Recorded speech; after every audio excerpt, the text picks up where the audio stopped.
วัสดีครับทุกคนวันนี้ผมจะพาทุกคนมาซ่อมรีโมทแอร์ที่หน้าจอ LCD เสื่อมเป็นสีดำมองไม่เห็นตัวเลขอาการนี้พบได้บ่อยมากโดยเฉพาะรีโมทที่ใช้งานมาประมาณ 5-10 ปีหลายคนคิดว่าจอเสียต้องเปลี่ยนรีโมทใหม่แต่จริงๆแล้วตัวจอ LCD ยังใช้งานได้ปกติที่เสียคือแผ่นสะท้อนแสงด้านหลังหรือที่เรียกว่า reflector วันนี้ผมจะซ่อมด้วยวิธีง่ายๆโดยใช้อุปกรณ์แค่ไม่กี่อย่างและต้นทุนไม่ถึง50 บาทใครมีรีโมทอาการแบบนี้ลองทำตามได้เลยนะครับเริ่มจากถอดถ่านออกก่อนทุกครั้งเพื่อป้องกันไฟเลี้ยงค้างในวงจรจากนั้นใช้ไขควงขันน็อตด้านหลังรีโมทออกอาจมี 2-4 ตัวแล้วแต่รุ่นค่อยๆแงะฝาครอบระวังอย่าใช้แรงมากเพราะพลาสติกรีโมทมักจะกรอบจากอายุการใช้งานเมื่อเปิดฝาแล้วจะเห็นแผงวงจรและจอ LCD ส่วนใหญ่จอจะวางแบบกดทับหรือมีกรอบพลาสติกล็อกไว้ค่อยๆยกจอขึ้นห้ามใช้นิ้วกดหน้าจอแรงๆเพราะอาจทำให้จอแตกหรือเป็นรอยถาวรได้จะเห็นว่าแผ่นที่อยู่ด้านหลังจอ LCD จะมีส่วนที่เป็นสีดำอย่างเห็นได้ชัดนี่นะครับนั่นคือเป้าหมายของเราที่ต้องแกะมันออกและติดวัสดุแทนลงไปก่อนอื่นมาดูกันว่าทำไมจอรีโมทถึงกลายเป็นสีดำได้ภายในจอ LCD จะมีชั้นสำคัญอยู่3ส่วนคือ 1. ชั้นที่เป็นแผ่นกระจก LCD ส่วนที่ 2. ชั้นที่เป็นแผ่น Polarize ส่วนที่ 3. ชั้นที่เป็นแผ่นสะท้อนแสงด้านหลังหรือที่เรียกว่า Reflector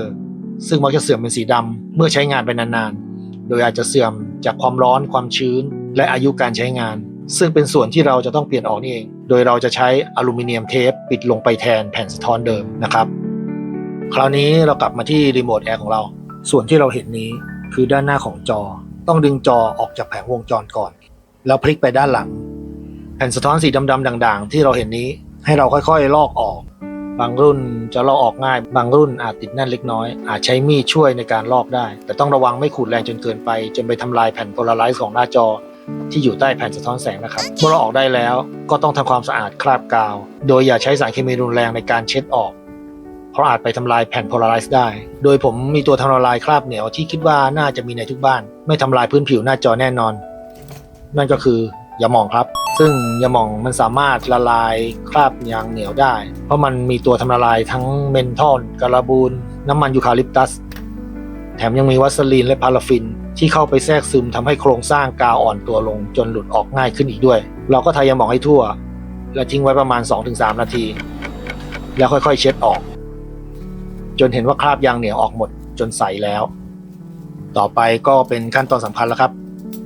ให้ตัดแผ่นอลูมิเนียมเทปซึ่งหาซื้อได้ตามออนไลน์ทั่วไปม้วนละ 40-50 บาทเท่านั้นเองขึ้นอยู่กับขนาดเอามาใช้ซ่อมอุปกรณ์ได้มากมายเลย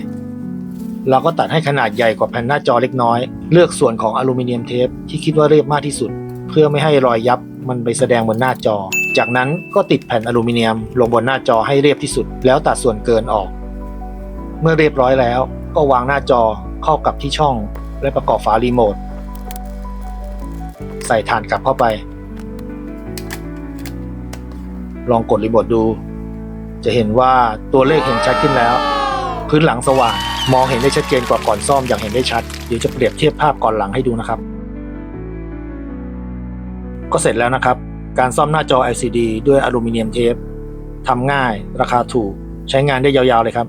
ถ้าชอบคลิปนี้ฝากกดไลค์กดแชร์กด Subscribe ให้กับช่องของเราด้วยนะครับพบกันใหม่คลิปหน้าสวัสดีครับ